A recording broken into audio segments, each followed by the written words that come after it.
Hi guys, this is Rana.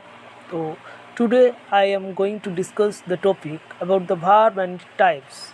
What then our topic is that the verb. What is verb? The verb is a word that describes an action or event or a state of being. A verb is a word that describes an action, an event, or a state of being. That means verb হচ্ছে একটা word যার দ্বারা কোনো কিছু কাজ করা বোঝায়, কোনো একটা অবস্থাকে বোঝায়, কোনো একটা কন্ডিশনকে বোঝায়। For example, he told me an interesting story. তো the first example is that he told me an interesting story. Here we see that he is a subject and therefore the verb told is the past form of the verb tell. Told is the past form of the verb tell. And then an interesting story. Here interesting story, this is uses as a object. তো আমরা তারপর দেখে নেব যে ভার্বের যে বিভিন্ন রকম ডিফারেন্স আছে। Actually there are different types or different kinds of verb are divided different kinds. So minimum there are two types of verb mainly. One is finite verb and second is non-finite verb. Mainly verb is divided into two parts. Firstly the finite verb and secondly the non-finite verb. So therefore the finite verb is divided into three parts. First part is principal verb and second is that liking verb and third is that auxiliary verb. And therefore non-finite verb is divided into three parts: infinitive, gerund and participle. So verbs and its types. Verb is mainly verb is divided into two parts. First finite verb and second non-finite verb. Now, the finite verb is, there are three types of finite verb. One is that the principal verb and therefore the linking verb, and third is that the auxiliary verb. And there are on other side there are three types of non-finite verb. Now first is that infinitive, second gerund and third participle. So we discusses all types of verb slowly and quickly. Let's go. First is that the regular verb. We can see a chart where we discusses, where we show the 7 types of verb. Verb is that first is that regular verb, second is that irregular verb, third is that linking verb, and fourth is that transitive verb, fifth intransitive verb, and sixth finite verb, and lastly infinite verb. তো verb আমরা এখানে কি পাচ্ছি না, ভার্বের 7টা প্রকার পাচ্ছি। Total আমি একটা লিস্ট দিয়েছি। কি আছে না, রেগুলার ভার্ব আছে, ইরেগুলার ভার্ব আছে, লিঙ্কিং ভার্ব আছে, ট্রান্সিটিভ ভার্ব আছে, ইনট্রান্সিটিভ ভার্ব আছে, ফাইনাইট ভার্ব আছে এবং ইনফিনিটিভ ভার্ব আছে। তো আমরা আস্তে আস্তে এগুলো সবাই আলোচনা করব। তার আগে আমি তোমাদের দেখিয়ে দিচ্ছি যে ভার্ব প্রধানত দুটো ভাগে ভাগ করা যাচ্ছে। একটা হচ্ছে ফাইনাইট ভার্ব এবং দ্বিতীয় হচ্ছে নন ফাইনাইট ভার্ব। ফাইনাইট ভার্বকে আমরা তিনটা ভাগে ভাগ করছি। এক নম্বর হচ্ছে প্রিন্সিপাল ভার্ব মানে মেন ভার্ব, দু নম্বর হচ্ছে লিঙ্কিং ভার্ব এবং তিন নম্বর হচ্ছে auxiliary verb. Therefore the other side is that the non-finite verb, and non-finite verb is divided into three parts: infinitive and gerund and lastly the participle. So আমরা আস্তে আস্তে এই যে 7 প্রকার যে ভার্বের যে আমরা লিস্টটা পেয়েছি এগুলো আস্তে আস্তে সব আলোচনা করব। কাকে রেগুলার ভার্ব বলবো, কী উদাহরণ হতে পারে, সমস্ত কিছু আলোচনা করব। তোমরা ভিডিওটা দেখতে থাকো। আর আমার ইউটিউব চ্যানেল লার্নিং ইংলিশ এই নামে আমার ইউটিউব চ্যানেলটা আছে, অবশ্যই একটা সাবস্ক্রাইব করে দেবে। যখন আমি নতুন কোনো ভিডিও আপলোড করব তোমরা অবশ্যই তা পেয়ে যাবে। তো চলো, regular verb. First is that the regular verb. What is regular verb? A verb that the past second form and the past participle third form is made by adding d or ed is called regular verb. Regular verb is one type of verb that describes the past and past participle. What is past form? Past form of the verb. Now past form is verb is that the second form, that means walked. And the past participle form, that means the third form, that means walked ed, is made by adding D or ED is called regular verb. তার মানে কি বলছে না, regular verb কাকে বলবো না, যে ভার্বটা দ্বারা সাধারণত আমরা দেখতে পাই যে টেন্সের ক্ষেত্রে বা ভার্বের তিনটে রূপ হয়, প্রেজেন্ট, পাস্ট, পাস্ট পার্টিসিপেল। তো সেখানে পাস্টের অর্থাৎ ভার্বের সেকেন্ড ফর্ম এবং পাস্ট পার্টিসিপেল থার্ড ফর্মে যদি ডি এবং ইডি যোগ থাকে সেই ভার্বগুলোকে আমরা রেগুলার ভার্ব বলবো। অর্থাৎ যে সমস্ত ভার্বের শেষে ডি অথবা ইডি যোগ থাকবে সেই সমস্ত ভার্বগুলোকে আমরা রেগুলার ভার্ব বলবো। আমি এখানে কিছু regular verb list is given below. আমি এখানে কিছু রেগুলার ভার্বের উদাহরণ দিচ্ছি, তোমরা দেখে নাও আস্তে আস্তে। Walk, walked, walked, ed ed যোগ আছে। টল্ক, ইডি ইডি যোগ আছে, talk talk. Clean, cleaned cleaned. Choke, choke choked. Greet, greeted greeted. Book, booked booked. Ed ed যোগ আছে। এই সমস্ত ইডি যোগে ভার্বগুলোকে আমরা কিন্তু রেগুলার ভার্ব বলবো, ইডি যোগে সমস্ত ভার্বগুলো। ব্যাস, তাহলে প্রথমে আমাদের আলোচনায় রেগুলার ভার্ব হয়ে গেল। দ্বিতীয় আমরা আসবো ইরেগুলার ভার্ব। ইরেগুলার ভার্ব কাকে বলবো না, in the formation of the verb is otherwise then the regular verb it is called irregular verb. If the formation of the verb is otherwise then the regular verb, যে সমস্ত ভার্বের গঠনটা regular ভার্বের মতো নয়, যেগুলোর গঠন সম্পূর্ণ আলাদা, সেই সমস্ত ভার্বগুলোকে আমরা ইরেগুলার ভার্ব বলবো। অর্থাৎ যেগুলো শেষে ইডি বা অন্য কিছু যোগ হবে না সেই সমস্ত ভার্বগুলোকে আমরা ইরেগুলার ভার্ব বলবো। কিছু ইরেগুলার ভার্ব যারা গঠনগত দিক থেকে বিভিন্ন হবে সেই সমস্ত ভার্বগুলোকে ইরেগুলার ভার্ব বলবো। যেমন ইরেগুলার ভার্বের উদাহরণ দিচ্ছি, প্রেজেন্টে পাস্ট, পাস্ট পার্টিসিপেল। দেখো, shut, shut, shut. Drink, drank, drank. Break, broke, broken. এখানে কিন্তু আমরা ইডি বা ডি পাচ্ছি না। ব্রেক হচ্ছে প্রেজেন্ট ফর্মে, ব্রোক পাস্ট ফর্ম, সম্পূর্ণ বানানটা আলাদা, আবার ব্রোকেন তার বানানটা আলাদা। এটাকে ইরেগুলার ভার্ব বলবো, যেটা কিন্তু গঠনের দিক থেকে রেগুলার ভার্বের থেকে আলাদা। Become, became, become. Bid, bid, bid. Drive, drove, driven. Has, have, যেটা আমরা হ্যাজ হ্যাভ ভার্বে যেটা পাবো, had, had. Know, knew, known. Rise, rose, rise. এইগুলো হলো ইরেগুলার ভার্বের উদাহরণ। তারপর আমরা আসবো linking verb. What is the linking verb না, a verb that act as a link between two words is called linking verb.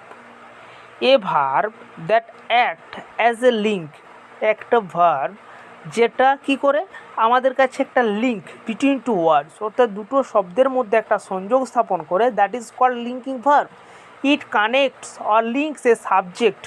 এটা কার সঙ্গে কার সম্পর্ক যুক্ত করে না, এটা সম্পর্ক যুক্ত করে links a subject to a noun, একটা সাবজেক্টের সঙ্গে একটা নাউনের, or an adjective in the predicate, অথবা যে প্রেডিকেটটা থাকে, দ্যাট মিনস যে অবজেক্ট বা যে বিধেয়টা থাকে তার সঙ্গে অ্যাডজেক্টিভের যে সম্বন্ধ বা তার সঙ্গে সাবজেক্টের যে সম্পর্ক, এই যে একটা সম্পর্ক গঠন করে যে কানেকশানের যে ব্যাপারটা থাকে, যে লিঙ্কটা তৈরি করে, that is called linking verb. এরপর কোন ভার্বগুলোকে আমরা লিঙ্কিং ভার্ব বলবো, তা লিঙ্কিং ভার্ব কাকে বলবো সেটা তোমরা বুঝতে পেরেছো না, যে ভার্বটা সাবজেক্ট এবং অবজেক্টের মধ্যে কিংবা সাবজেক্ট ও ভার্বের মধ্যে একটা সম্পর্ক স্থাপন করে, সাবজেক্টের মধ্যে থাকা নাউনের মধ্যে একটা সম্পর্ক স্থাপন করে, কিংবা অবজেক্টের মধ্যে থাকা অ্যাডজেক্টিভ বা প্রেডিকেটের মধ্যে থাকা অ্যাডজেক্টিভের মধ্যে একটা সম্পর্ক স্থাপন করে, that is called linking verb. Some linking verbs are is that the appear, become, feel, look, taste, turn, sound, seem, grow. For example, যেমন আমি উদাহরণ দিয়ে তোমাদের বুঝিয়ে দিয়েছি, দেখো, he remained silent, the match are full of stick, the room is very spacious. এখানে আমাদের the match are full of stick, ম্যাচটা সম্পূর্ণ পরিপূর্ণ ছিল, একদম হইচই আনন্দ উল্লাস। ম্যাচটা হয়, ম্যাচটা আর ছিল, এটা সম্পর্ক আমরা বুঝতে পারছি। The room is very spacious, রুমটা খুব চাকচম্যপূর্ণ, তাৎপর্যপূর্ণ, একদম ঝকঝকে। তাহলে এখানে সম্পর্কটা কাজ, রুমটার সঙ্গে নিশ্চয়ই চাকচম্যপূর্ণ, ঝকঝকে ইত্যাদির একটা সম্পর্ক আছে, তার জন্য এখানে লিঙ্কিং ভার্ব হিসেবে ব্যবহার করা হচ্ছে। তাছাড়া এগুলোকে লিঙ্কিং ভার্ব বলবো আমরা, look, taste, turn, sound, seem, grow ইত্যাদি ইত্যাদি। ট্রান্সিটিভ ভার্ব কাকে বলবো না, transitive verb, what is transitive verb না, a verb that needs an object to complete itself, it is called transitive verb. A verb that needs an object to complete itself. একটা verb যার প্রয়োজন কী আছে না, যে সম্পূর্ণরূপে তার যে অবজেক্ট আছে সে অবজেক্টকে সম্পূর্ণরূপে প্রকাশ করে, অবজেক্টের ভাষাটাকে সম্পূর্ণরূপে প্রকাশ করে। ইট ইজ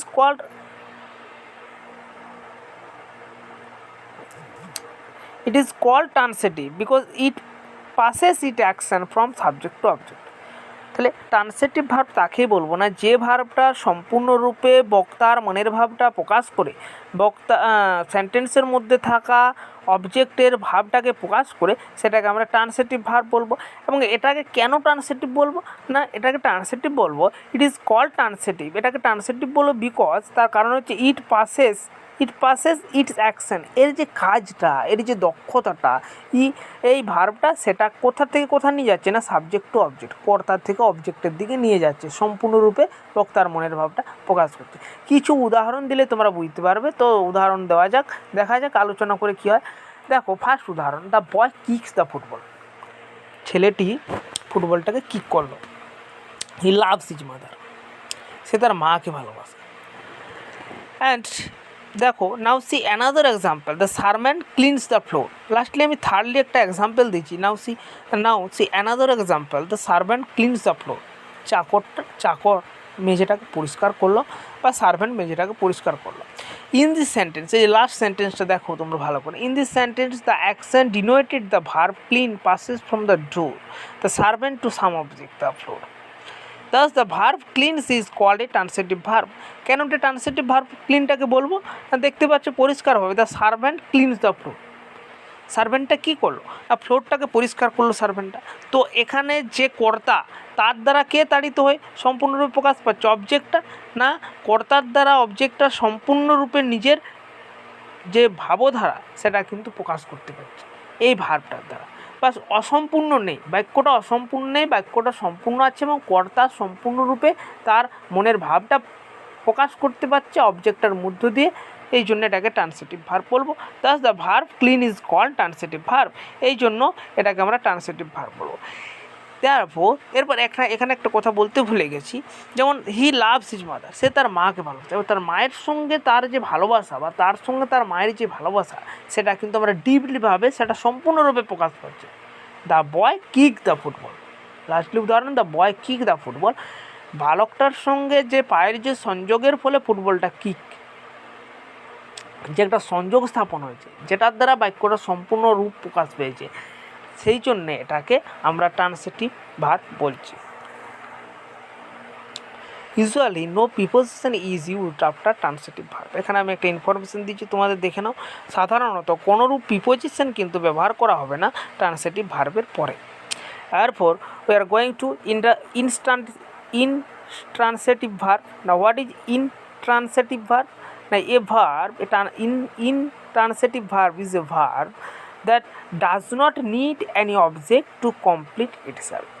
তার মানে পরিষ্কারভাবে বোঝাচ্ছে a verb that does not need, একটা ভার্ব যার কোনো প্রয়োজনে নেই অবজেক্ট টু কমপ্লিট ইটসেলফ, অবজেক্টটাকে সম্পূর্ণরূপে প্রকাশ করার, বিধেয়টাকে বা কর্মটাকে সম্পূর্ণরূপে প্রকাশ করার যার কোনো ক্ষমতাই নেই, যার প্রয়োজনে নেই, that is called intransitive verb. It does not pass it action from subject to object. এটা কিন্তু কখনো এর যে অ্যাকশনটা আছে সেই অ্যাকশনটাকে, মানে এর যে দক্ষতা কাজ করার, সেইটাকে কিন্তু কখনো সাবজেক্ট থেকে অবজেক্টে স্থানান্তরিত করে না, কর্তা থেকে কর্মের দিকে নিয়ে যায় না। ট্রান্সিটিভ ভার্ব যেমন কর্তার সঙ্গে কর্মের একটা সম্পর্ক থাকে, কিন্তু ইনট্রান্সিটিভ ভার্বে কর্তার সঙ্গে কর্মের কোনো সম্পর্ক থাকে না, এই জন্য এটাকে ইনট্রান্সিটিভ ভার্ব বলে। দেখো উদাহরণ দেখো তোমরা। ফার্স্ট উদাহরণ, দ্য গার্ল স্লিপ। আচ্ছা, the girl is a subject and sleep is a verb, but here there is no object in the sentence।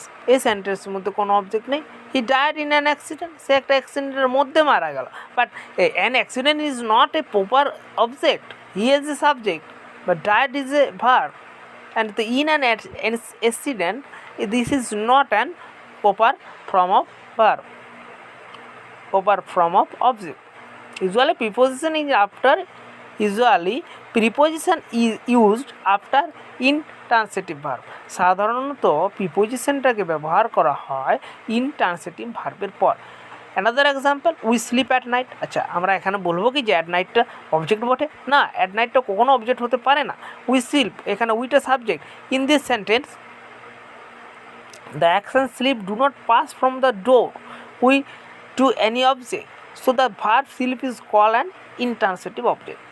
এখানে আমরা একটা সম্বন্ধ বুঝতে পারছি না সাবজেক্ট অবজেক্টের মধ্যে, যে কারণে এখানে আমরা স্লিপটাকে আমরা কি বলছি না, স্লিপটাকে আমরা ইনট্রান্সিটিভ ভার্ব বলছি। বা lastly the finite verb. What is finite verb? না, actually we tell that the finite verb is also called a principal verb. Finite verb is also called main verb. যেটা মেন ভার্ব সেটাকে finite verb বলা হয়, সেটাকে principal verb বলা হয়। এটা তোমাদের মাথায় রাখতে হবে। তা ফাইনাইট ভার্ব কাকে বলবো না, finite verb mean those verb which can change their form in accordance with the subject. It defines the time and the subject. It tells you who is doing the action and when it is being done. Finite verb mean those verb which can change their form in accordance with the subject. Finite verb হচ্ছে সেই ভার্বটা, যে ভার্বটা তাদের নিজেদের যে চেহারাটা বা নিজেদের যে রূপটা, সেই রূপটাকে পরিবর্তন করতে পারবে যে কোনো সময়। কী অনুসারে না, কর্তা অনুযায়ী। কর্তা অনুযায়ী ফাইনাইট ভার্ব নিজস্ব রূপ কিন্তু চেঞ্জ করতে পারবে। উদাহরণ দিলে সম্পূর্ণটা পরিষ্কার হয়ে যাবে। আচ্ছা, আমি আগে বলছি না, it defines the time. It defines the time, that means এ বর্ণনা করে সময়টাকে।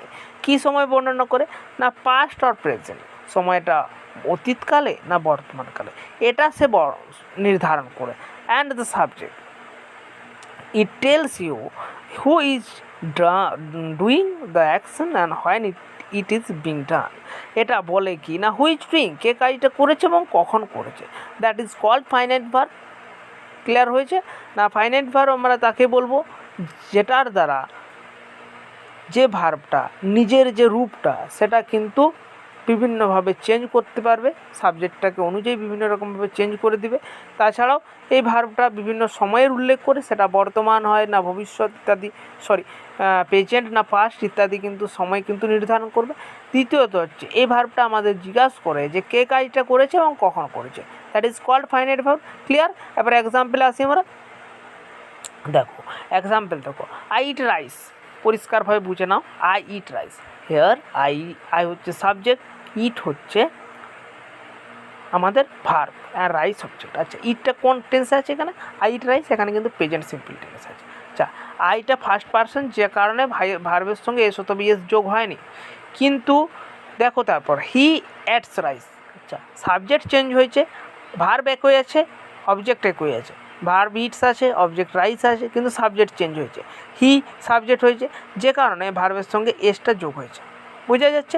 তার নিজের পরিবর্তন অনুযায়ী সে কিন্তু চেঞ্জ করছে, নিজেকে অনুযায়ী, সাবজেক্ট অনুযায়ী ভার্বটা কিন্তু নিজেকে অটোমেটিকভাবে চেঞ্জ করছে। And they eat rice and therefore, দেখো আই এম এ স্টুডেন্ট, এর সাবজেক্ট অ্যামটা বসেছে আইয়ের পর, কিন্তু যখন আমি বলে দিচ্ছি হি ইজ এ স্টুডেন্ট, আচ্ছা সাবজেক্ট চেঞ্জ হচ্ছে। প্রথমে আছে সাবজেক্ট আই, তাই অ্যাম বসলো। দ্বিতীয় সাবজেক্ট আছে হি, তাই ইজ বসলো। এবং তৃতীয় সাবজেক্ট আছে দে, তাই কি বসছে? আর বসছে। তাহলে সাবজেক্ট অনুযায়ী ভার্ব বিভিন্ন রকমভাবে চেঞ্জ হয় ফাইনাইট ভার্বটা। ইনফাইনাইট ভার্ব কাকে বলে না, ইনফিনিটিভ ভার্ব। আচ্ছা, আমি ইনফিনিটিভ ভার্বটা আলোচনা করে দিচ্ছি যে নন ফাইনাইট ভার্বের যে তিনটা আছে, যে তিনটা ভাগ আমরা আলোচনা করলাম, যেটা প্রথমে হচ্ছে কি যে তোমাদের দেখিয়ে দিলাম, তো তার মধ্যে ইনফিনিটিভটা আছে, কিন্তু বাকি যেগুলো আছে, বাকি নন ফাইনাইটিভ ভার্বের মধ্যে বাকি দুটো রয়ে গেল। তাহলে একটা হচ্ছে অক্সিলারি ভার্ব আর একটা হচ্ছে জিরান্ট। তো ওই অক্সিলারি ভার্ব বা জিরানটা পরবর্তী ভিডিওতে আমি আলোচনা করব। ভিডিওটা অনেক বড় হয়ে যাচ্ছে, তোমাদের বুঝতে অসুবিধা হবে, তাই আমি ইনফিনিটিভ ভার্ব সোজা, এই ইনফিনিটিভটা সোজা বটে, তো যদি দুটো বোঝাতে যাই আরও অনেক সময় লাগবে, তো ইনফিনিটিভ যেটা জাস্ট বুঝিয়ে দিচ্ছি। তাহলে ইনফিনিটিভ ভার্ব কাকে বলবো না, an infinitive is a verb which has to before it and it shows infinitive action when is used at the beginning of the sentence. Main infinitive verb mainly কাকে বলবো না, which has to before it and it shows infinitive action when is used at the beginning of the sentence. যখন কোনো বাক্য শুরু হয়, যখন কোনো মেন ভার্বের আগে আমরা টু যোগ করি বা টু যোগ বসাই, that is called infinitive. To see, to go, to want, I want to eat rice, I want to catch the fish. তাহলে ইনফিনিটিভ তাকে বলবো, যেমন এক্সাম্পল দেখো, to see is to believe, to be weak is a miserable. এখানে সিটা main verb, তার আগে two যোগ করে কিন্তু ইনফিনিটিভ ভার্ব করা হয়। টোটাল ইনফিনিটিভটা করি আমরা টু যোগ করে কিন্তু করা হয়। কার আগে যোগ করবো? মেন ভার্বের আগে যোগ করবো, ব্যাস। বাকি যে দুটো রয়ে গেল, বাকি দুটো রয়ে যাচ্ছে, জিরান রয়ে যাচ্ছে আর অক্সিলারি ভার্ব রয়ে যাচ্ছে। ওই জিরান আর অক্সিলারি ভার্বটা আমি একটা পরের ভিডিও আপলোড করব, তখন কিন্তু তোমাদের পরিষ্কারভাবে ভালো করে বুঝিয়ে দেবো। তো চাপনার কিছু নেই, ভালো করে পড়াশুনো করো এই লকডাউন পিরিয়ডে। আর আমার YouTube channel Rana fantasy selector, sorry এই নামটা আর নেই, রানা ফ্যান্টাসি সিলেক্টর আর নেই। ইউটিউব চ্যানেলের নামটা হয়ে গেছে এখন অনলাইন ইংলিশ। তো ওই নামে আমার ইউটিউব চ্যানেলটা আছে, অবশ্যই সাবস্ক্রাইব করবে। যখনই নতুন কোনো ভিডিও আপলোড করব অবশ্যই তোমরা পেয়ে যাবে। বেস্ট অফ লাক, মিলতে আগলে ভিডিও में।